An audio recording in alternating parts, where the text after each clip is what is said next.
ফুটবলের আঁতুড়ঘর বলা হয় ব্রাজিলকে। ফুটবলের সবচেয়ে তারকা ও মহাতারকারা এসেছেন ব্রাজিল থেকে, যে কারণে এদের ভেতর থেকে সেরা একাদশ নির্ণয় করা সবচেয়ে কঠিনতম এক কাজ।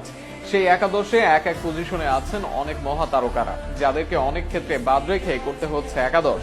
শেষ পর্যন্ত ব্রাজিলের সর্বকালের সেরা একাদশে কারা থাকতে পারেন তা নিয়ে বিস্তারিত থাকছে প্রতিবেদনে। ফুটবলের জন্য সবচেয়ে বিখ্যাত দেশ, ফুটবলের সবচেয়ে সফল দেশ, বিশ্ব ফুটবলে সবচেয়ে বেশি প্রতিভা আনা দেশ, সারা বিশ্বে সবচেয়ে বেশি ফুটবল রপ্তানি করা দেশ। ফুটবল মানেই যেন ব্রাজিল। আর এমন এক দেশ যেখানে সবাই শুরুতে ফুটবলার হয়, এরপর যায় অন্য পেশায়। সেই দেশের সেরা একাদশ নির্ণয় নিয়ে পড়তে হয় মধুর সমস্যায়। গোলরক্ষক পজিশনে দিদা, গিলমার, চেনি থেকে হালের অ্যালিসন, অ্যাডারসনরা আছেন। সবাই নিজেদের আমলে হয়েছেন বিশ্ব সেরা। এদের মাঝ থেকে একাদশে সুযোগ পেতে পারেন দিদা। দীর্ঘদিন ব্রাজিল দলে থাকা দিদা দলটির হয়ে জিতেছেন বিশ্বকাপ। হয়তো এই শিরোপা জয়ই এগিয়ে রাখবে এসি মিলানের সাবেক গোলরক্ষককে। সাবেক বিশ্বকাপ জয়ী অধিনায়ক লুসিও ব্রাজিলের আন্ডাররেটেড খেলোয়াড়দের একজন। ব্রাজিলের হয়ে মোট 11 বছরে 105 ম্যাচ খেলা লুসিও থাকবেন ব্রাজিলের সেন্টার ব্যাকের দায়িত্বে। এই পজিশনে আলডাইর, থিয়াগো সিলভা, আলবার্তোরাও ক্যারিয়ার শেষ করেছেন লিজেন্ড হিসেবে। তবে সেন্টার ব্যাকে লুসিওর সঙ্গী হবেন ডমিঙ্গিস ডি গুইও। ব্রাজিলের শুরুর দিকের সময়ের অন্যতম সেরা খেলোয়াড় ছিলেন তিনি। অন্য কোনো দেশ হলে সর্বকালের সেরা লেফট ব্যাক হতেন মার্সেলো। রাইট ব্যাক পজিশন যেত ড্যানি অ্যালভেজের কাছে।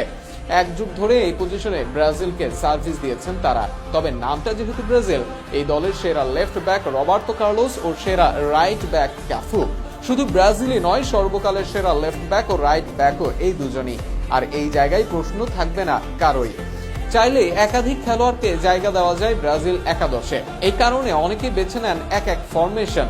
তবে 4-1-3-2 ফরমেশনে ব্রাজিলের সেরা একাদশ তুলে ধরা যায়। সেখানে ডিফেন্সিভ মিডফিল্ডার হিসেবে লড়াই হবে ক্যাসিমিরো ও দুঙ্গার মাঝে। তবে বিশ্বকাপ জয়কারী দুঙ্গাই হবেন দলের সেরা ডিফেন্সিভ মিডফিল্ডার। তার সঙ্গে মিডফিল্ডার হিসেবে থাকবেন ব্যালন ডিওর জয়ী এসি মিলান ও রিয়াল মাদ্রিদের সাবেক তারকা কাকা। কাকার সাথে লেফট ফিল্ডার হিসেবে আছেন জিজিনহো, রিভেলিনহো, রোমারিও, রোনালদিনহোর মতো খেলোয়াড়রা। তবে এই জায়গায় কিছুটা উইং পজিশনে খেলবেন নেইমার। মূলত ব্রাজিলের সর্বোচ্চ গোলদাতা হওয়ায় সবাইকে পেছনে ফেলেছেন নেইমার জুনিয়র। একইভাবে ডান দিকে একাধিক খেলোয়াড় থাকলেও ড্রিবলিং এর রাজা গারিনজা থাকবেন রাইট উইং সাইডে। ফরওয়ার্ড পজিশনে খেলবেন ফুটবলের রাজা ও ব্রাজিলের হয়ে তিনটি বিশ্বকাপ জেতা পেলে। পেলের সঙ্গে দেখা যাবে সর্বকালের সেরা নাম্বার 9 রোনালদো লিমাকে। বিশ্বের সেরা একজন হয়েও ব্রাজিল একাদশে জায়গা হবে না রোমারিওর মতো স্ট্রাইকারের। সব মিলিয়ে ব্রাজিলের সর্বকালের সেরা একাদশ যেন হার মানায় বিশ্বের অন্য দেশের সমন্বয়ের সেরা একাদশকেও।